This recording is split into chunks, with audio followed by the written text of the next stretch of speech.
queridos? Boa noite, tudo bem? Meu Deus. Lá no casamento do Everton, eu falei, dá um mi menor, o instrumentista lá deu. Ele crente que ia cantar, gente, que vontade. Gente, ora por mim, gente. Vocês oram por mim?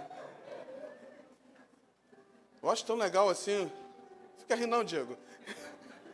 Eu acho legal, antes de pregar, você já dá um tom assim. Oi, Vitor. Você dá um tom assim, já começar cantando, depois entra na palavra, então você termina a palavra, já vai no louvor. Mas amém. Amém, gente? Glória a Deus. Queria que você abrisse a tua Bíblia. Livro de Filipenses, capítulo 4, versículo 11.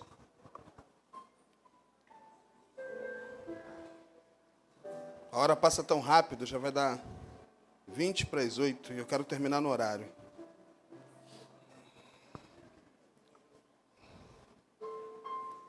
Se puder colocar aqui para mim, tem como colocar na tradução King James? Tem aí? Se tiver, por favor. Eu estava procurando essa tradução porque ela foi bem clara. E a gente vai trabalhar nessa palavra aqui. Obrigado, Vânia. Diz assim a palavra de Deus. Não vos declaro isso por estar necessitado, porquanto aprendi a viver satisfeito sobre qualquer circunstância. Sei bem o que é passar necessidade e sei o que é andar em fartura. Aprendi o mistério de viver feliz em todo lugar e qualquer situação. Esteja bem alimentado ou mesmo com fome, possuindo fartura ou passando privações. Tudo posso naquele que me fortalece. Amém? Pai, nós te louvamos, engrandecemos o teu nome, pela tua palavra, por tudo que tu já fez aqui nessa noite. Queremos engrandecer o teu nome, Senhor, em qualquer circunstância, em qualquer situação. Te louvamos. No nome de Jesus. Uma dessas noites,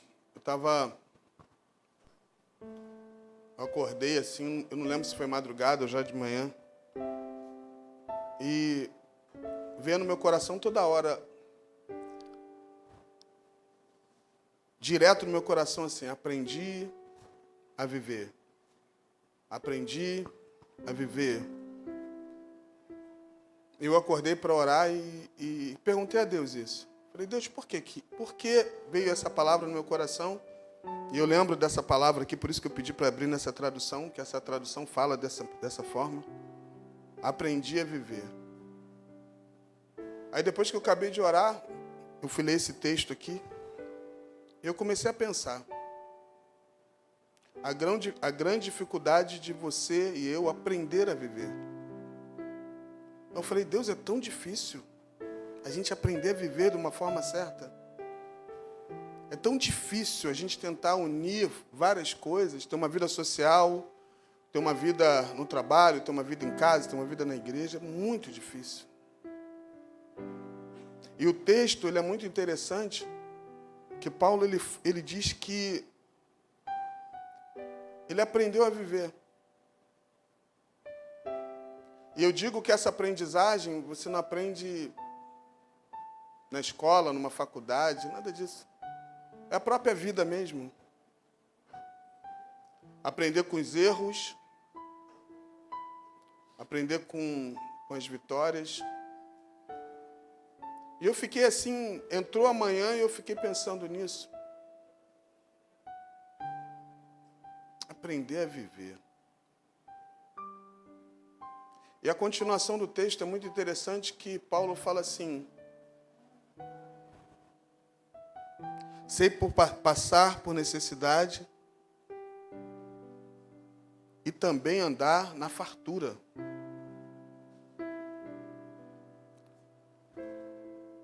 Aprendi o mistério de viver feliz em todo lugar, em qualquer situação.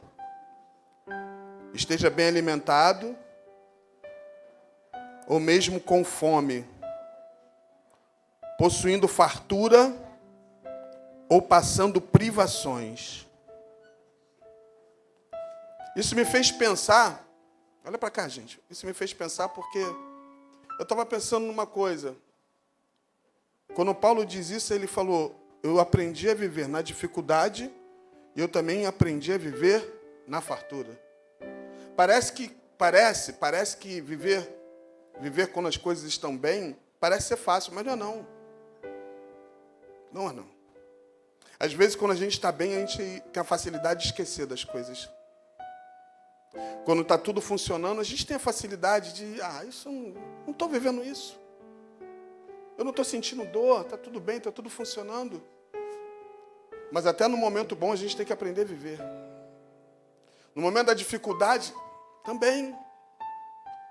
Já observou assim, que no momento da dificuldade, quando vem dificuldade, vem logo o desespero? Vem um descontrole, vem aquela falta de equilíbrio. Paulo também está dizendo isso. E a gente pode falar aqui horas só sobre isso. Aprender a viver. E uma coisa que eu pensei que esse texto aqui, quando eu estava lendo, eu até cheguei a pensar que eu falei assim, não, Deus está falando só comigo. Isso não é para falar para ninguém, porque eu tenho que ter essa experiência de aprender a viver. Eu tenho que aprender a viver quando as portas estão fechadas. Eu tenho que aprender a viver quando as portas estão abertas. Eu tenho que aprender a viver quando praticamente eu estou encurralado diante de situações externas tentando me paralisar. Eu tenho que aprender a viver quando as propostas vierem. Quando eu estiver muito bem e as propostas vierem. Porque às vezes eu estou muito bem e vem as propostas para eu parar, desanimar. Para eu dizer assim, não quero, não estou gostando. E no final Paulo diz, tudo posso ou posso todas as coisas naquele que me fortalece. Quantas vezes nós já ouvimos isso? Quantas vezes nós já mencionamos isso? Aí eu estava pensando em duas situações bíblicas aqui, por várias situações. Eu estava pensando numa situação de algo que estava funcionando muito bem. A Bíblia diz de uma família que Jesus tinha prazer de estar. Isso está registrado no livro de João. A família de Lázaro. Lázaro e suas irmãs. Quem não conhece a história desses 3 irmãos que moravam em Betânia? Esses 3 irmãos festeiros que se alegravam quando Jesus passava lá. Marta, aquela mulher que gostava de trabalhar, arrumar casa, e Maria que ficava aos pés de Jesus, e Lázaro, aquele festeiro. Aí veio uma situação de doença na família. E posteriormente uma morte. A morte do festeiro, Lázaro. E a Bíblia diz, eu só separei um versículo, que está João 11:39, que diz assim, determinou Jesus, tirai a pedra.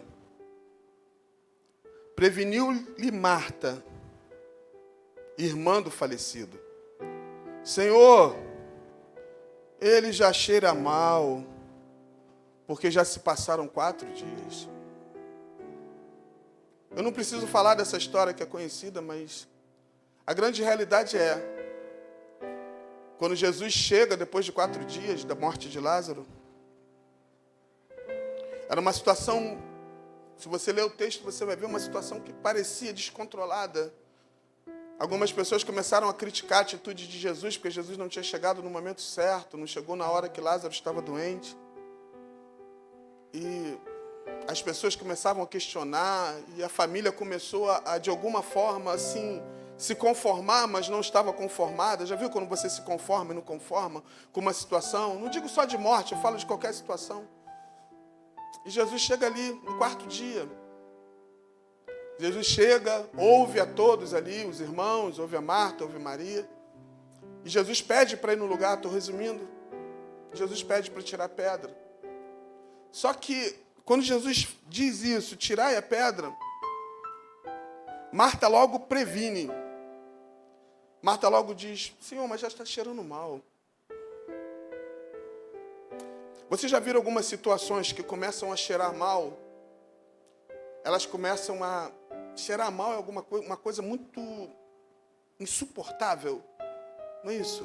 Você chega no ambiente, você percebe logo que o cheiro não está legal, você fala, caramba, está cheirando mal. Nesse caso aqui é interessante que, quando a pedra estava ali naquele lugar, não tinha cheiro ainda. Só ia ter cheiro depois que removesse a pedra.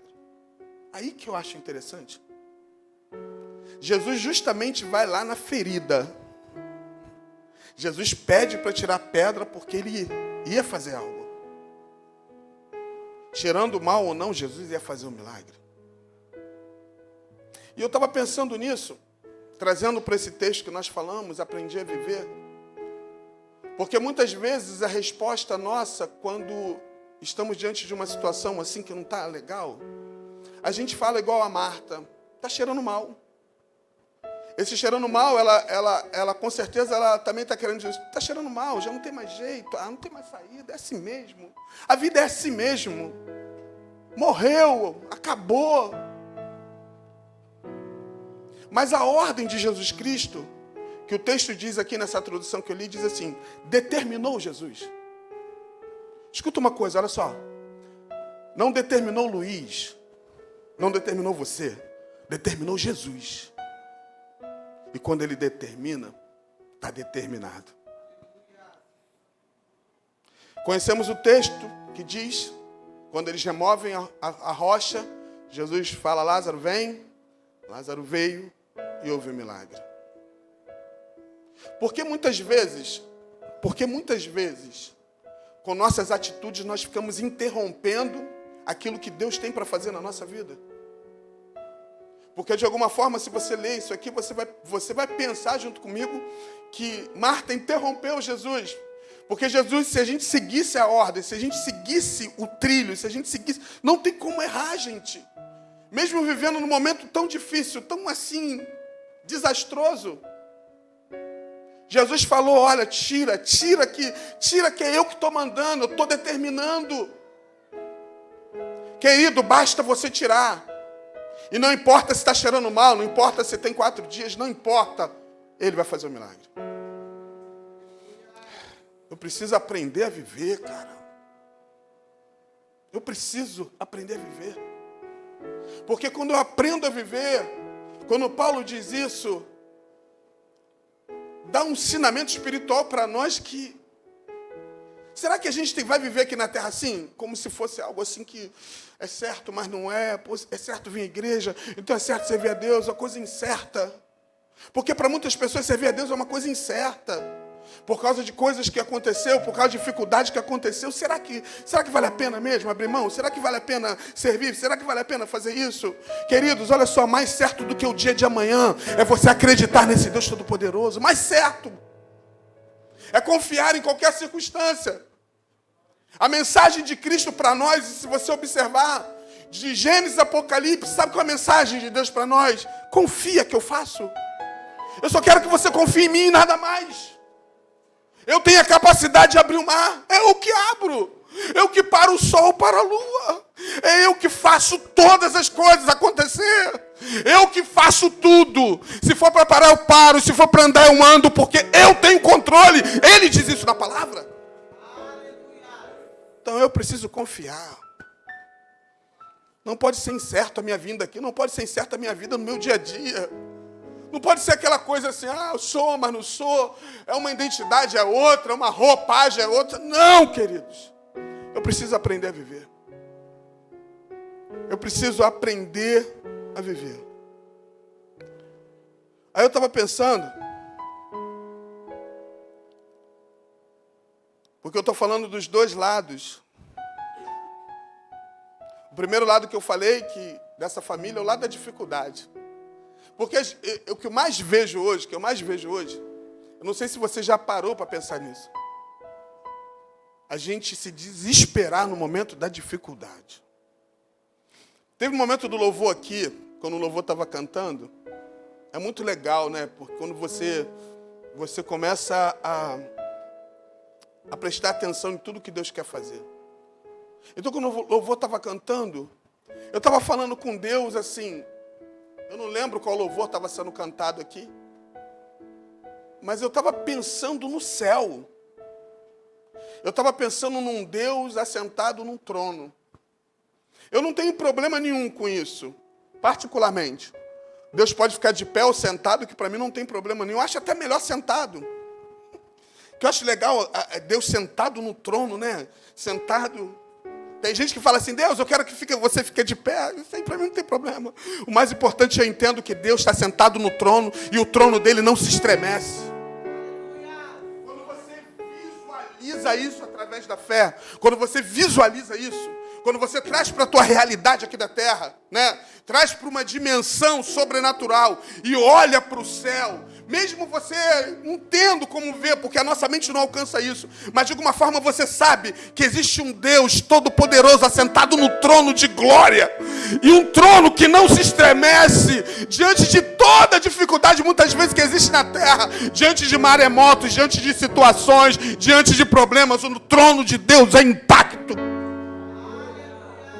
E um Deus que tem todo o poder, e um Deus que só quer dizer através de uma expressão segura, filho, confia. Porque se você confiar de todo o coração, de toda a alma, de todo o entendimento, você vai entender o teu propósito aqui na terra. Porque se você confia na dificuldade, e se você confia na bonança, pode ter certeza de uma coisa, você entendeu o propósito de Deus aqui. Agora, quantas vezes, diante de um culto como esse, de adoração, de louvor, de palavra, diante de uma leitura lida, vem desconfiança. Será que é isso mesmo, Deus? Será que é isso mesmo? Não vale a pena eu tirar minha vida? Não vale a pena eu, sabe? Não vale a pena eu dar uma volta no mundo e entender o que funciona lá? Mas quando a gente confia, se torna totalmente diferente. Eu estava vendo um outro exemplo bíblico, e eu não vou demorar muito, quero terminar no horário, como eu disse. Eu estava vendo um exemplo de um casal que deu mole. Quando eu sempre leio sobre ele, eu lembro que eles deram mole. Não tem pessoas que dão muito mole, gente. A Bíblia vai falar de Ananias e Safira. Ananias e Safira estavam vivendo, gente, olha só para vocês terem uma ideia, eles estavam vivendo inserido num tempo, um tempo muito bom, onde estava um avivamento tremendo. Onde, só para vocês terem uma ideia, estava havendo muita fartura.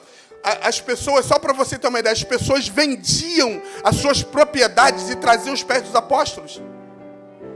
Nunca houve tanta bonança naquele período como teve no tempo da igreja de Atos. As pessoas entregavam, as pessoas davam animais, as pessoas tinham prazer. E a Bíblia diz que todos eram abençoados. Quando fala de abençoados aqui, estava falando de uma bênção, prosperidade financeira. E a alegria também de ver milagres acontecendo. Só que Ananias e Safira, eles tinham uma propriedade. E venderam a propriedade deles. Sabe por que eu disse para vocês que eles deram mole? Foi de algo tão sutil que às vezes a gente pensa que é tão sutil, é tão... isso tem nada a ver.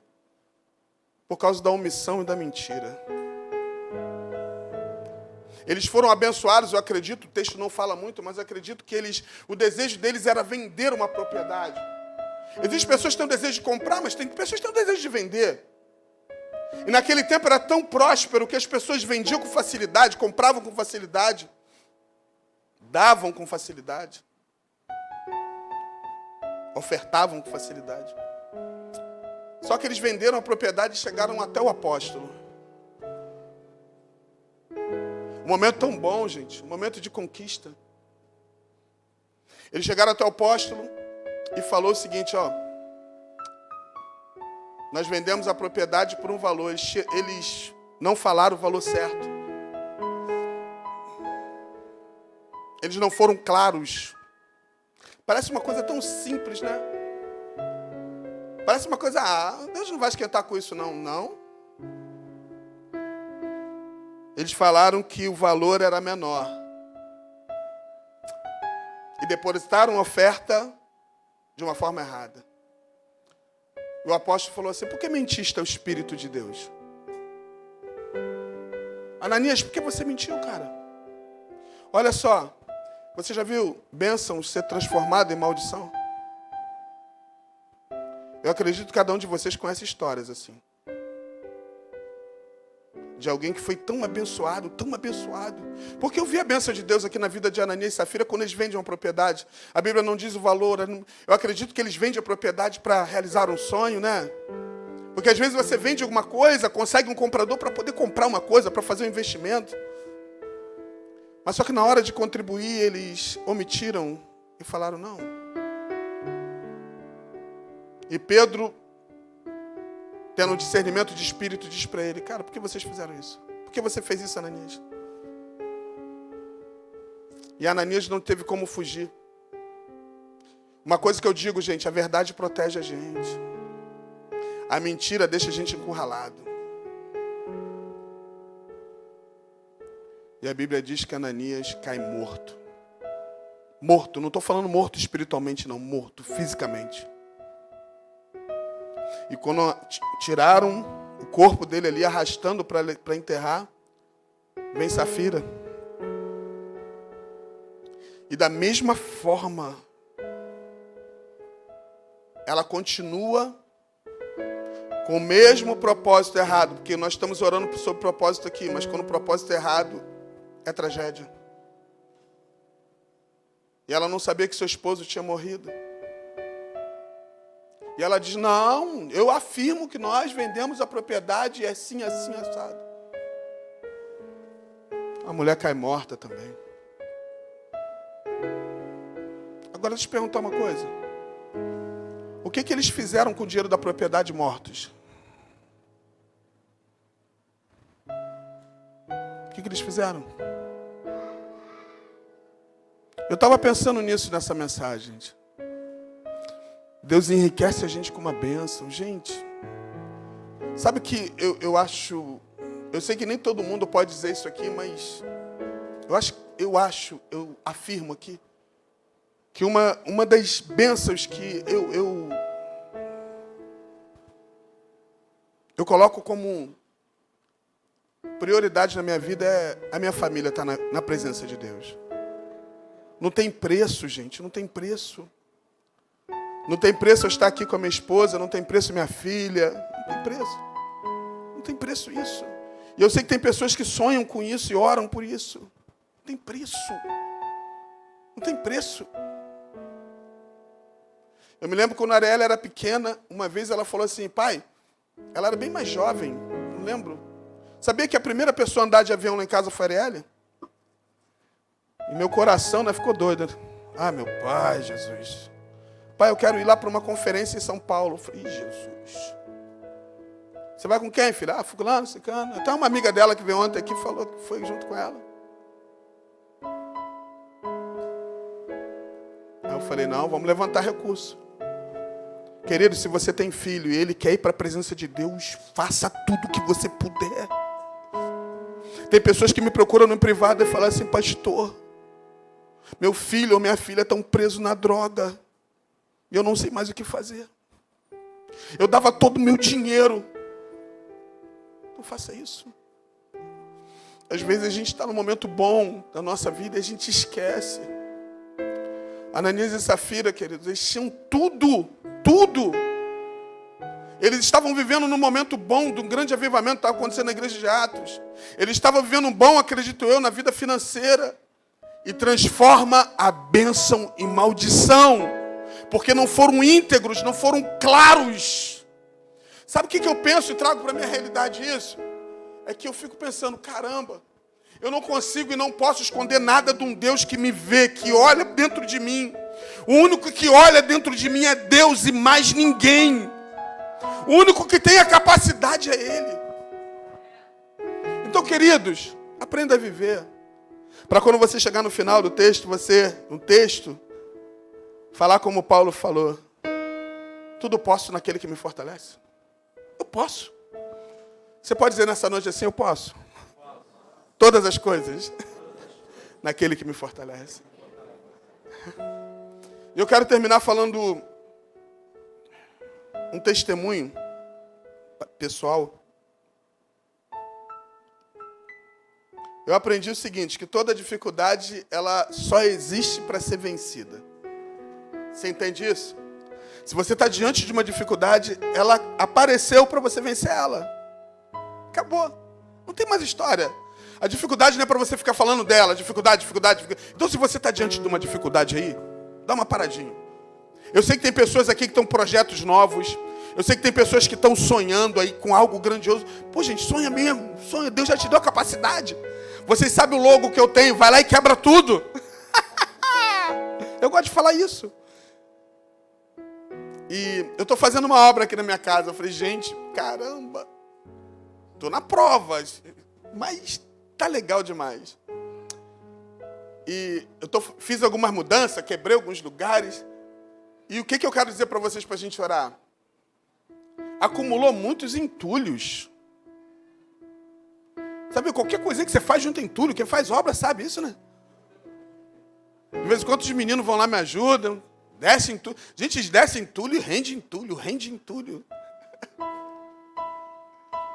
Lá tem entulho na parte de baixo, tem entulho no terraço. E teve um dia que eu estava meio assim, sabe? Eu falei, caramba, tanto entulho. Ah, Jesus, tantas caçambas de entulho que eu tenho que contratar para poder tirar. Aí teve um momento que eu, como o terreninho lá é uma subidinha, né? Para não falar outra coisa. Eu fui fazer uma coisa na parte de cima, assim, que era em cima do terraço, assim. Porque até então eu olhava para aqueles entulhos no mesmo nível. Eu olhava para aqueles entulhos, eu olhava, caramba, esse entulho aqui está tão alto. Eu olhava para o entulho e aquele entulho se tornou gigante, porque lá tem um que parece gigante. Que eu fui jogando, e já está mais alto do que eu. E teve um momento que eu subi as escadas, fui lá fazer alguma coisa num lugar mais alto. E olhei para baixo. Aí eu olhei. Falei, peraí. A forma que eu estou olhando está diferente da forma que eu estava olhando numa dimensão da mesma altura. Vocês estão me entendendo aqui?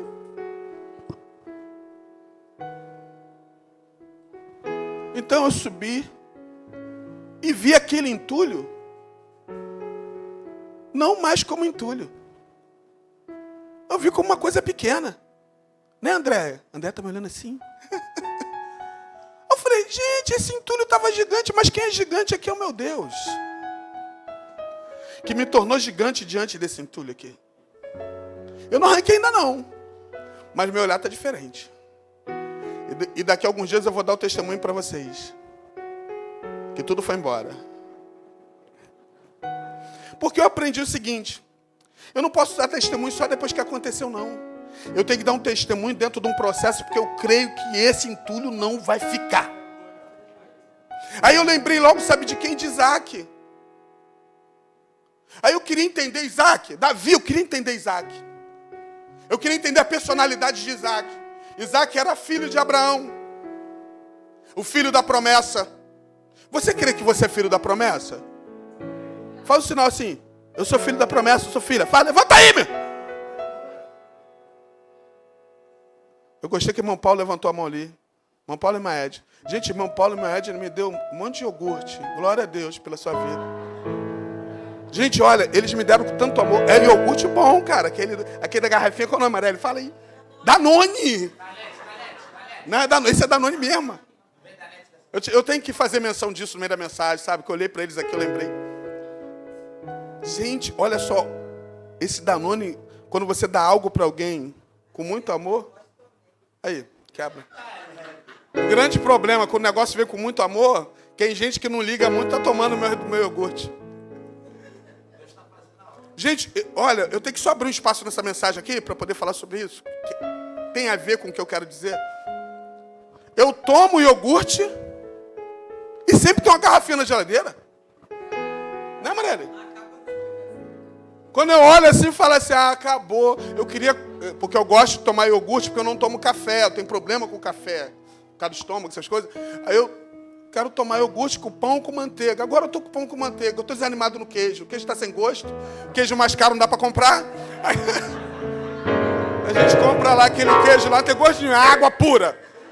Manteiga mesmo, manteiga. Hoje Glaucio perguntou para mim, pastor, é pão com o quê? Manteiga, manteiga.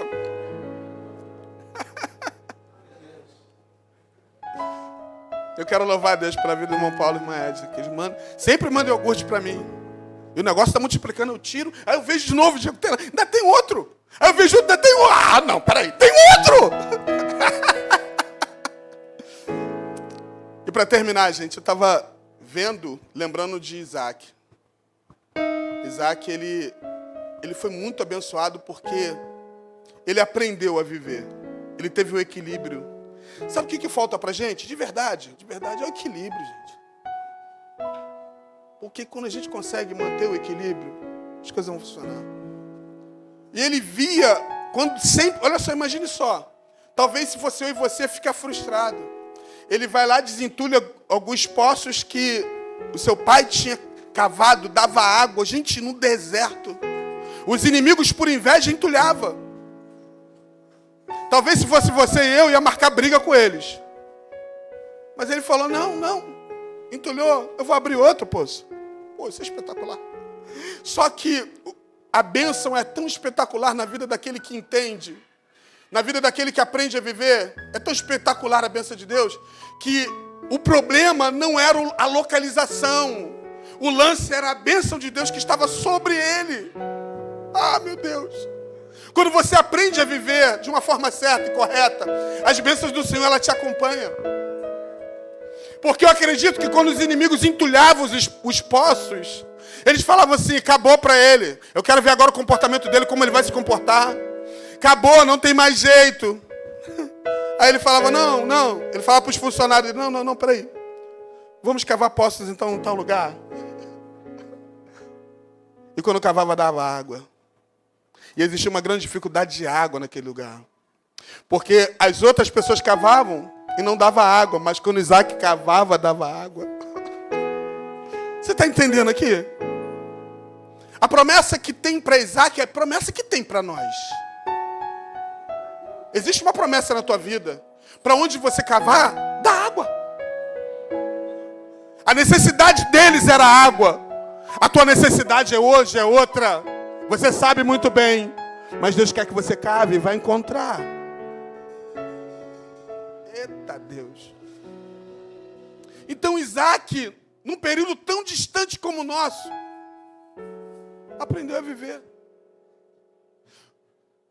Até chegar o dia que não teve como mais entulhar os poços. Eu quero terminar dizendo isso para você. Não para, não. Lute. Para você aprender a viver. Sai desse culto hoje aqui. Sai desse culto falando assim, Deus, eu quero aprender a viver de uma forma certa. Não é muito fácil viver numa sociedade de tantas coisas. Tem pessoas aqui que são empresários, tem pessoas que trabalham fora, tem pessoas que trabalham, têm suas profissões, tem pessoas que são do lar, tem pessoas que fazem alguma coisa. Não é muito fácil. Você alinhar tudo e tudo ser o nome do Senhor ser glorificado. Mas Deus hoje está te dando hoje estratégias para isso. Lá no trabalho, onde você está fazendo algo, o seu trabalho ser para a glória de Deus. As suas atitudes quando você sair daqui, para a glória de Deus. A tua casa, a tua família, para a glória de Deus. E quando tudo está alinhado, vai acontecer igual aconteceu com Daniel. Vasculharam o Facebook de Daniel, vasculharam o Instagram de Daniel, vasculharam a vida dele toda. E sabe o que aconteceu? O texto diz assim, não acharam nenhuma falha na vida de Daniel. Você pode ficar de pé no teu lugar?